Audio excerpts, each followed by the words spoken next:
بدون شهر قسمت هفتم.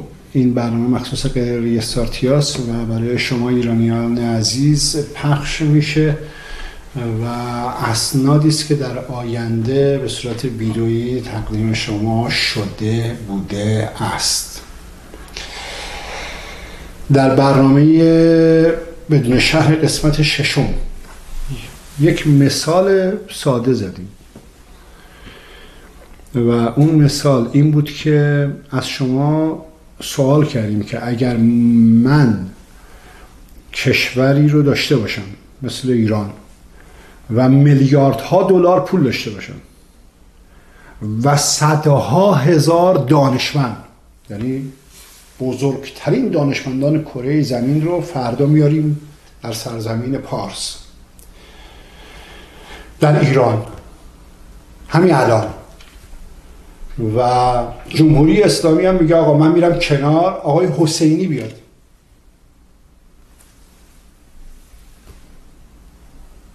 میلیاردها دلار پول هم میزنیم رو میز.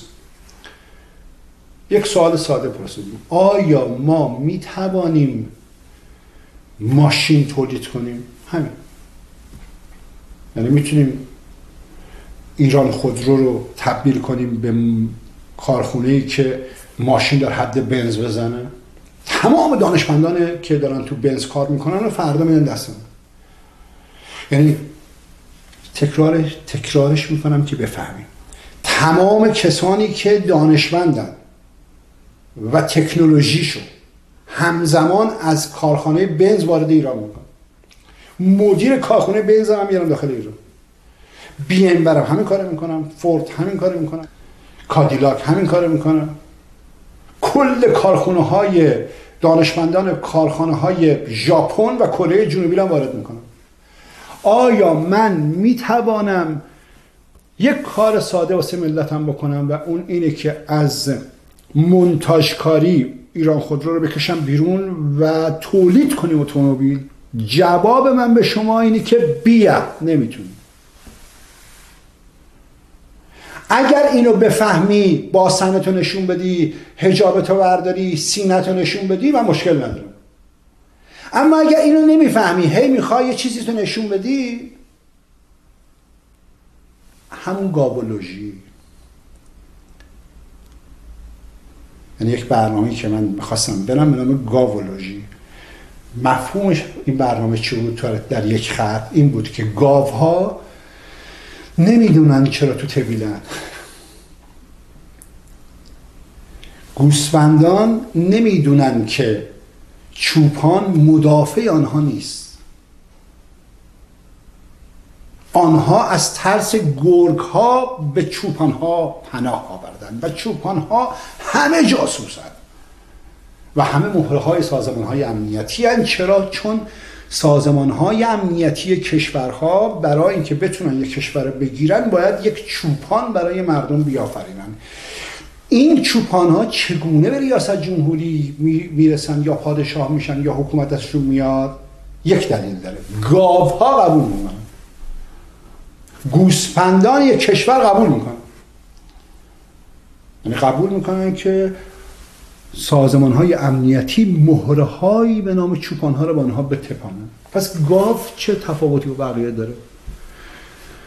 گاو، خر، گوسفند، بز چه تفاوتی با بقیه موجودات داره؟ بقیه موجودات در حال زندگی در جنگلن، یعنی عقاب ها مراقب بچه شونه و بچه هاشون خوراک مارها میشن و مارها خوراک عقاب ها با هم میجنگن، در فایتن، تو جنگن. اما گوسفندان و گاوها در طویله‌ای که چوپان براشون درست کرده با آرامش خیال در حال زندگی هن و انبانشون در حال غارت شدنه، به اون یونجه بسنده میکنن و نمیدونن که سرنوشت مشابه آنها 100 سال به 100 سال، قرنها به قرنها همینه که کشورشون طویله‌ای باشه و هیچ رشدی نمیکنه و هیچ موفقیتی وجود نداره در اون کشور و هیچ وقت دختر پسراش آزاد نمیشن و هیچ وقت زندگی خوبی نخواهند داشت. این مشکل رو باید حل کرد. یعنی خانه از پای بست ویران است، خواجه در نقش و بند ایوان است. پس فرق ما ریستارتیا با تمام اپوزیسیون ها در اینه که ما میگیم من میخوام امپراتوری پارس رو در ایران احیا کنم اگر بخوام. برای چی؟ برای اینکه یک بار از اول شخم بزنیم ایران رو، به قول ترامپ میک گریت کنیم و تبدیلش کنیم به پرشیا.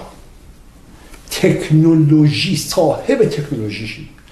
این کار فقط توسط گروهی اتفاق میفته، گروهی از مردم و رهبران، یعنی گروهی از رهبرانی که الکترون آزاد هستن و موضوع رو میفهمن.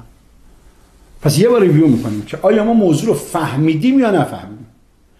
آیا ما با تکنولوژی و پول میتوانیم کارخونه خودروسازی بزنیم؟ جواب اینه که جهان به همون حمله نظامی میکنه، نمیتونیم. از تو قوی‌تر، از تو باهوشتر، از تو قدرتمندتر، از تو پولدارتر، از تو دانشمنددارتر چینه. هیچ وقت چین نمیتونه ماشین بزنه. از چین قوی‌تر روسیه است. یه لادا زد پدرشو در آوردن، داشت لادا مطرح میشه در اروپا، نابودش کردن.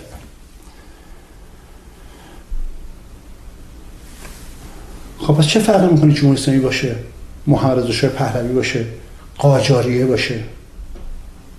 هیچ. کشور تو قرار طویله باشه. کی میتونیم کشورمون رو نجات بدیم؟ زمانی که تصمیم بگیریم که آقا ما میخوایم چی کاره بشیم، از کجا اومدیم، میخوایم چی کار کنیم. همین اتفاق در طول تاریخ افتاده. یعنی آقا محمد خان قاجار کشور ایران رو از تجزیه نجات داد، بزرگش کرد 2.5 برابر حدوداً. تمام جهان تلاش کردن تا این آدمو بکشن پایین.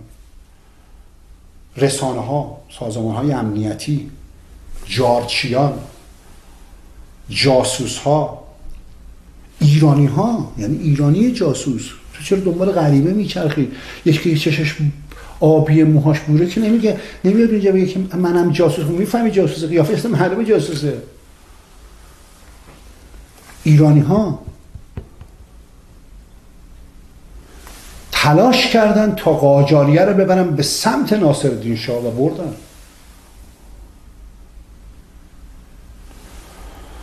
پس آیا یه بار مرور کنیم زمان شاه میتونستیم کارخونه سازی اتومبیل داشته باشیم؟ نه، مونتاژ داده بودن دستمون. کره جنوبی چطور ماشین میده بیرون؟ این سواله. ژاپنیا چطوری ماشین میدن بیرون؟ چه با اجازه کی دارن ماشین میدن بیرون؟ این سواله.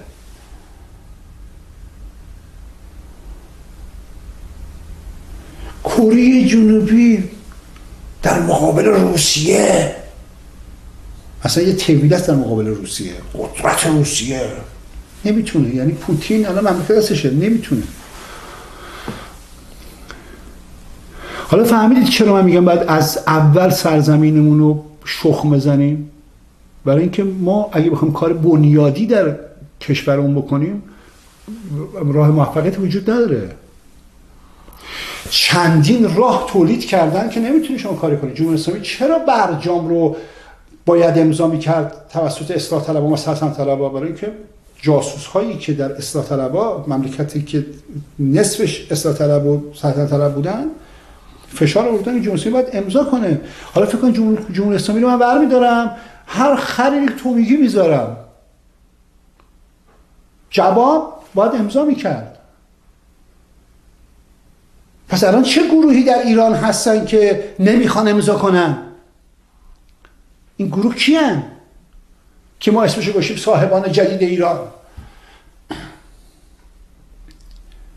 پس من الان جمهوری اسلامی رو برمی‌دارم، محمد رضا شاه پهلوی رو میذارم. میبینیم دخترها همونن، همه ایرانی‌ها فروش میرن، همه معتاد به هروئین که دیدیم، هم فیلماشون هست. اصلا من احتیاج ندارم توضیح بدم، سینما دست ساواک بوده. سینمای الان هم دست ساواک. یعنی ساواک بعد از سعید امامی، اگه برنامه‌های من گوش نکنین گوش کنید، ساواک در تاریخ که سعید امامی وارد شد، سعید امامی یکی از کارهای دیگه‌ای که کرد این بود که فراخوان زد و کسانی که برای شاه در ساواک بودن ازشون دعوت کرد که دوباره وزارت اطلاعات تشکیل داد. یعنی وزارت اطلاعات همون ساواکیان. سینما دست ساواک بوده زمان شاه. چطوری توی این فیلم ها چی داشته پخش میکرده؟ سینمای آمریکا رو نگاه کن، شوهای تلویزیونیشو اون موقع هم نگاه کن. پس حکومت تغییرش تاثیر نداره. چه کار باید کرد که نجات پیدا کنیم؟ باید طویله رو خراب کنیم. باید گاوها و گوسفندهای جامعه‌مون رو شناسایی کنیم، به آنها نوید یونجه بدهیم، یونجه های خوب، آنها را از دایره سیاست خارج کنیم و یا هر کدام که استعداد فهمیدن دارند فهم را با آنها بتپانیم. پس اولین درس نجات کشور و تبدیل شدن سرزمین ما مینیمم به ژاپن، مینیمم به کره جنوبی، مینیمم به این کشورهایی که اتومبیل دارن میدن بیرون، این هست که آگاهی به جامعه تزریق بشه. یعنی جامعه بفهمه که نباید باج بده و بفهمه چگونه مسیری رو بره که ایران خودرو اینجوری نباشه. پس الان دعوای ایران خودرو 50 سال هست، زمان شاه بوده، الان هم هست. 20 تا گروه هم دارن تو ایران خودرو میخورن، پول میخورن. اصل موضوع رو به تو نمیگن. اصل موضوع اینه که ایران خودرو هیچ گوهی نمیتونه بخوره. یک گروهی در داخل کشور نمیذارن ایران خودرو بتونه ماشین خوب بسازه. به زن بچه‌ش تجاوز میکنن. یعنی اگه یه فرده مدیری در ایران خودرو پیدا شه بخواد ماشین بسازه، مثل بنز، دانشمندان داشته باشه، شب حمله میکنن به زن بچه‌ش تجاوز میکنن. کیا؟ جاسوس انگلیسی‌ها، کیا؟ جاسوس‌های فرانسوی‌ها. اصلا یکی از کارهای جاسوس‌ها اینه که ایران به اون تکنولوژی نرسه.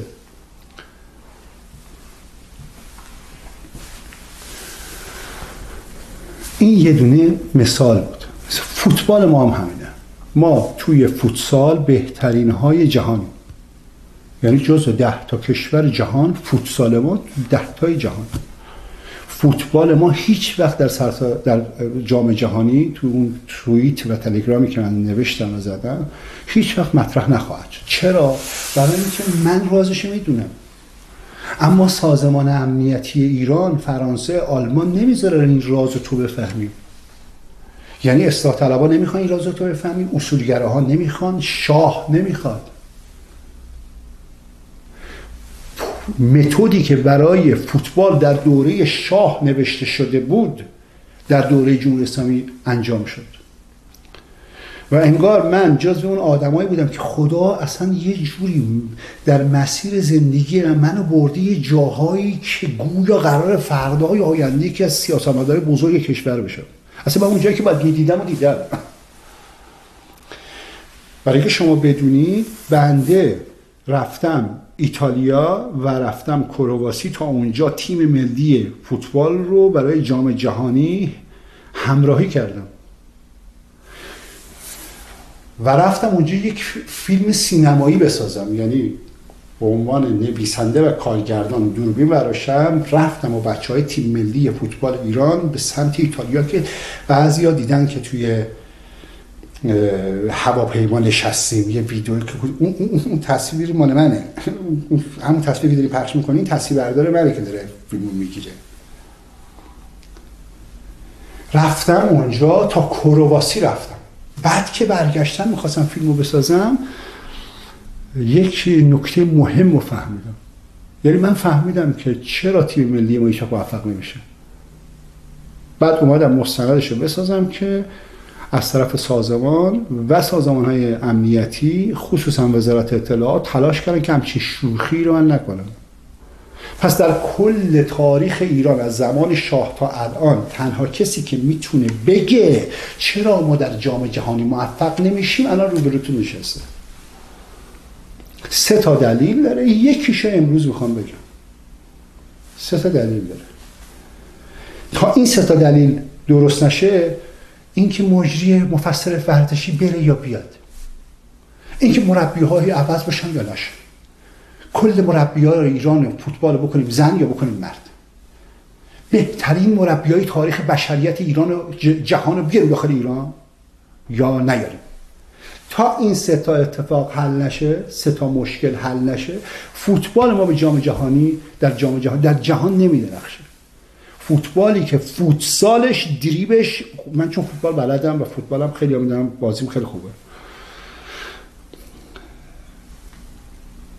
فوتبالی که فوتسالش تو 10 تای جهانه هیچ وقت به 10 تای جهان نخواهد رسید تا این 3 تا حل نشه. یکی از این 3 تا چیزی که در دوران محمد رضا شاه پهلوی انجام شد، یعنی زمانی که ایران در جام جهانی رفت بالا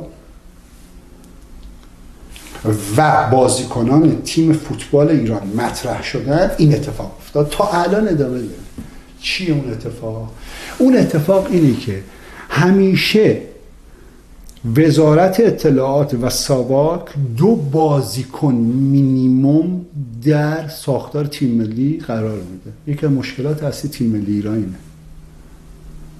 یعنی 12 تا بازیکنن، 2 تاش بچه‌های وزارت اطلاعاتن، نه بازی بلدن، نه آدم مهمیان، به زور داده شدن، به زور تپانده شدن و چون بازی گروهیه 2 تا که الاغ باشن اون وسط، بقیه بازی میریزه به هم.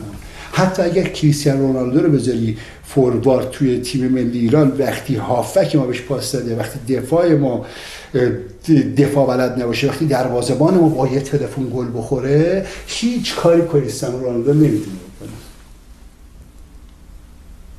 این که مشکلات، یعنی زمان شاه 2 تا از بازیکن‌های معروف فوتبال ایران بچه‌های ساواک بودن.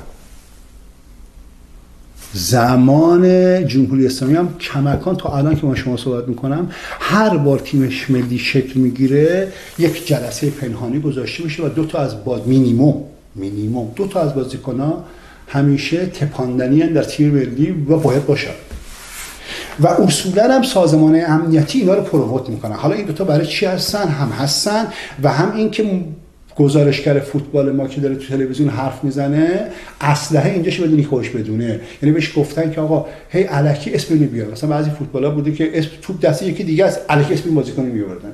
این عجب بازیکنه، عجب قویه، چه قدرتیه. سوال اینه، وزارت اطلاعات و ساواک در تیم ملی فوتبال ایران این 2 تا بازیکن برای چی میخواد؟ خب تو این نمیتونی بفهمی.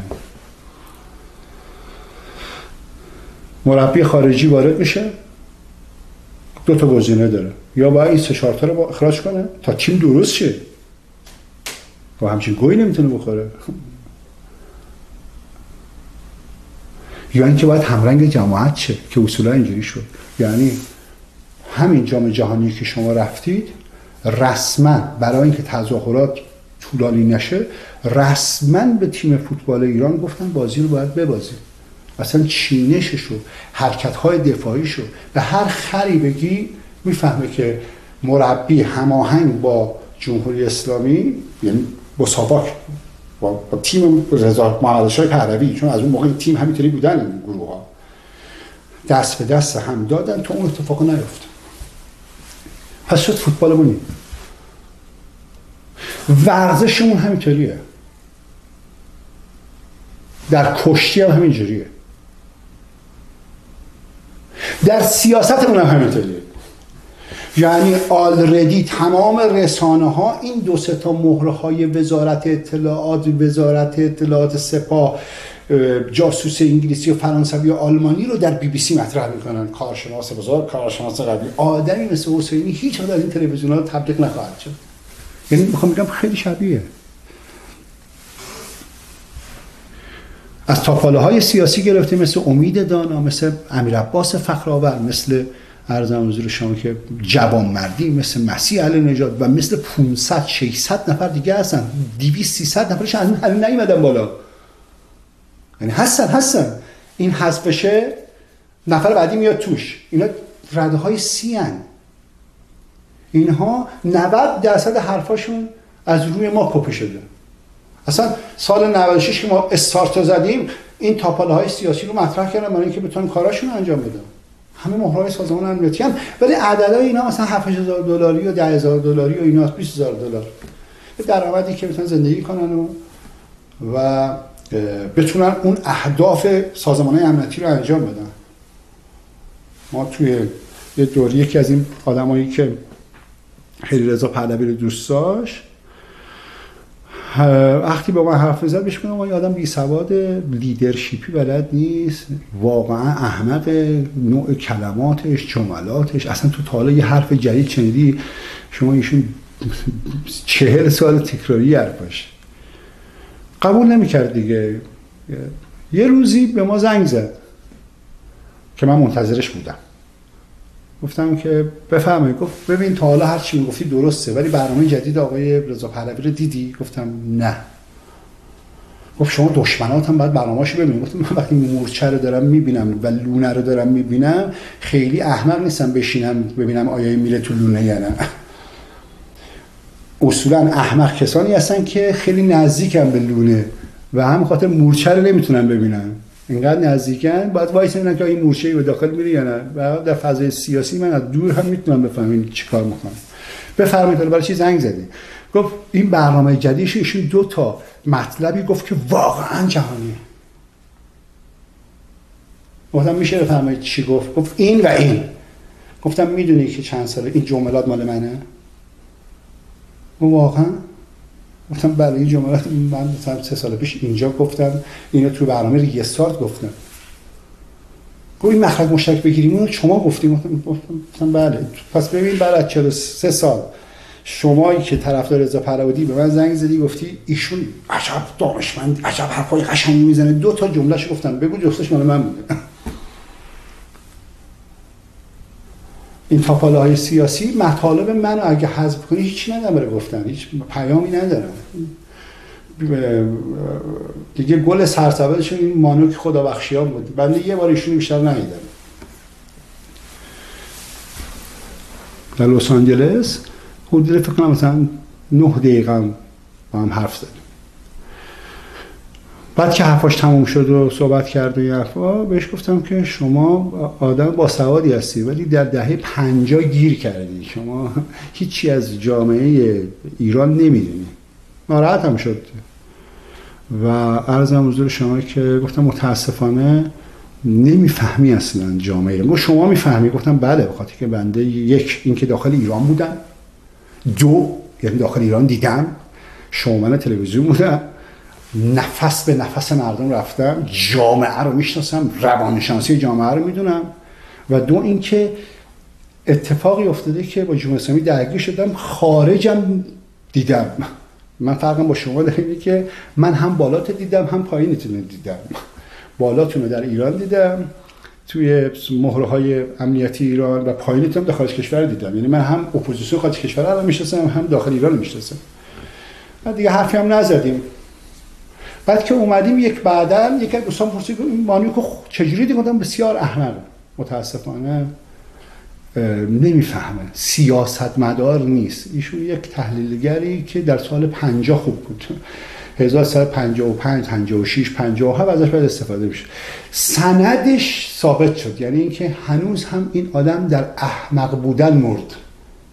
یعنی یک ساده ترین مطلبی رو که در سیاست باید تو بفهمی این بیچاره نفهم.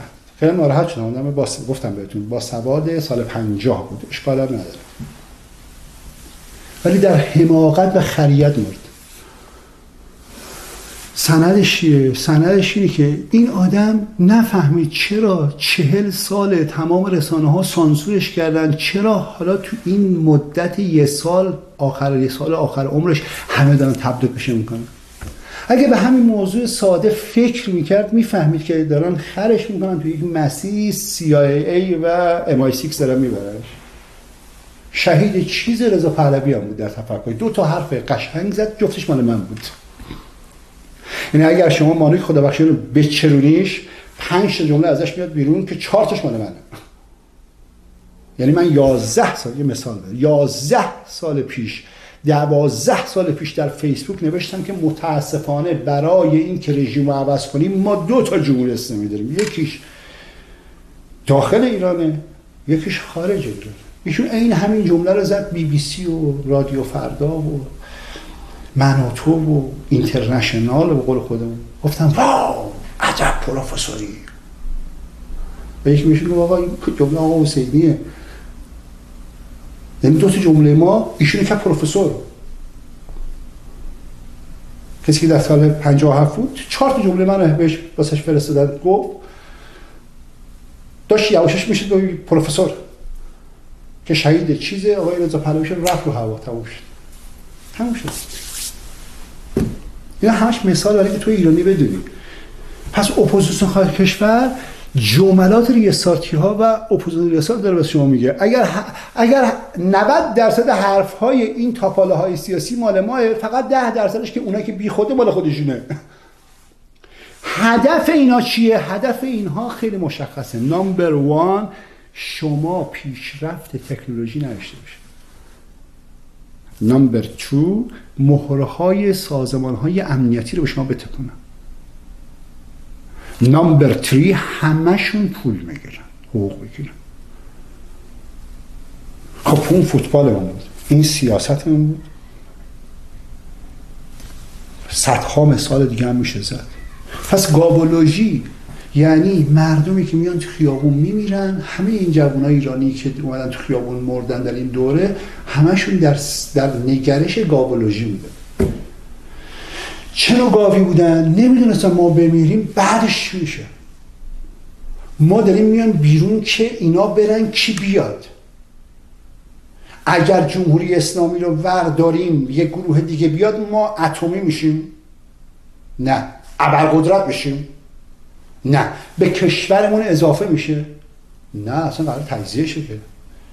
پول نفت میره تو جیب مردم؟ نه. مردم خوشبخت میشن؟ نه. حجاب برداشته میشه؟ نه. آقا برداشته میشه؟ نه. حجاب برداشته میشه تا یه جایی گذاشته میشه. ما میشیم فرانسه و آلمان؟ نه. ما میشیم عراق. مردمی که در دوران صدام حسین در عراق بودن احمق بودن، گاولوژی بودن. الان هممون گاولوژی هیچ فرقی نمیکنه. فقط اون موقع زیر مجموعه یک سنی، یک کشور شیعه زیر مجموعه یک سنی زندگی میکرد، بزنه بچه‌ش تجاوز میشه، پولاش میخوردن، پولا رو میفرستن اینور که خبر نداری. بعد این رهبر سنی کشته شد، جمهوری اسلامی کشتش، پول گرفت اون پشت، قراردادی. بعد که کشته شد کشورشون که تجزیه شده. ختم کلام. اگر فکر میکنید که رژیم رو برمیداریم و به تکنولوژی و قدرت و پول و عزت و شخصیت میرسی، سخت در اشتباهی. رسیدن به عزت و شخصیت و قدرت و الکترون آزاد بودن و قوی بودن در جهان احتیاج به آدم‌های بزرگ داره.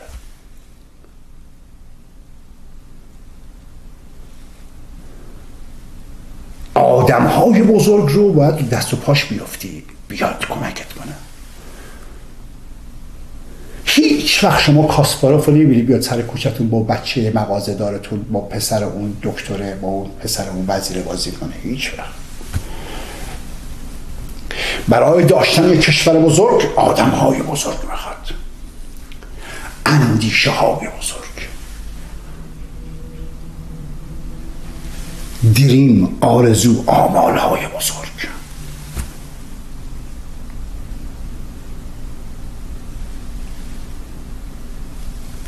با بزرگان باید بشینی. بزرگان با هر کسی نمیشینه. بزرگان دنبال پست و مقام و اینا نیستن. بزرگان بزرگن. تو باید از بزرگان درخواست کنی که کمکت کنن. و همین خاطر دکترهای خوب تو مطب بشون میشه. مریض ها پشت در عربده میزنن. وقت میشه به ما بدید. میگه 5 سال دیگه بیام. دکتری که سر چهارراتون داره با عرابه میره دکتر نیست، این تاپاله سیاسی است که به تو دارن میتپن.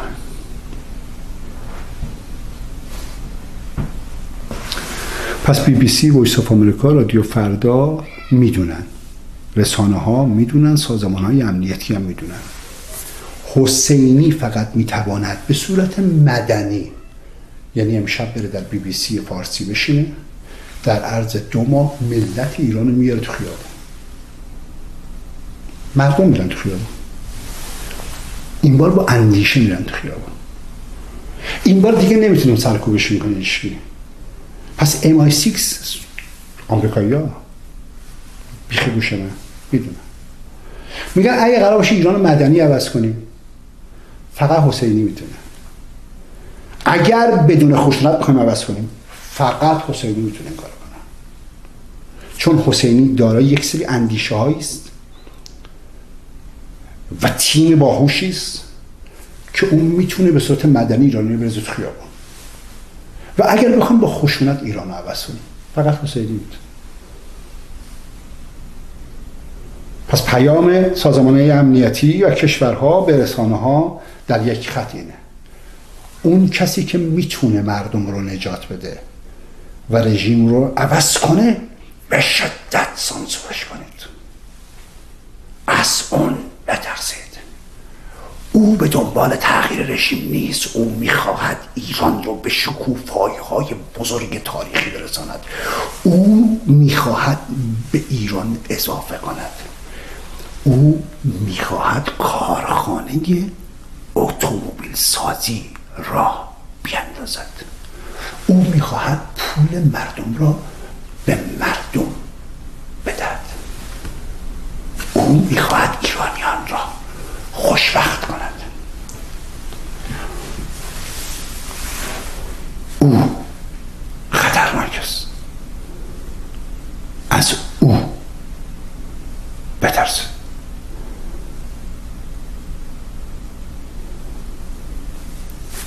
تب سره. هر کدوم از این حرفای من اشتباه است. شما ایرانیا زنگ بزنید بی بی سی بگید که 2 ساعت به حسینی برنامه بده. جواب بی بی سی به شما اینه: بیا که رژیم عوض کنه، بیا. 4 دقیقه بهش برنامه دادیم سال 96 جمهوری اسلامی رفت شورای امنیت شاشید به خودش. این 2 ساعت برنامه بدیم. زنگ بزنید تلویزیون اینترنشنال بگید آقا این آدم دروغ میگه، 2 ساعت بهش برنامه بدیم. تلویزیون اینترنشنال میگه بیا. ما 3 دقیقه راجع به این حرف داشت رژیم عوض میکرد، سرال مملکت فریاد میزدن، ایران شورای امنیت گریه میکرد. 3 ساعت به این برنامه بدیم تا صبح از رضا پهلوی بگو میزنیم. از این چون رضا پهلوی گوی نمیتونه بخوره، این خطرناکه.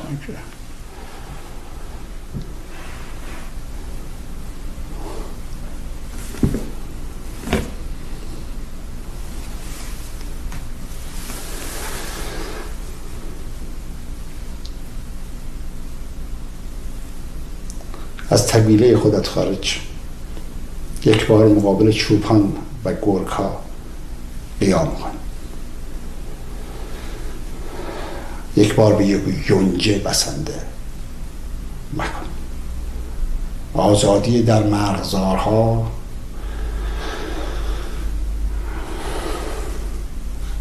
میلیاردها برابر است ارزشش از زندگی حیوانی در طویله ها. یک بار قیام کن، این بار با خرد و اندیشه. بدرود.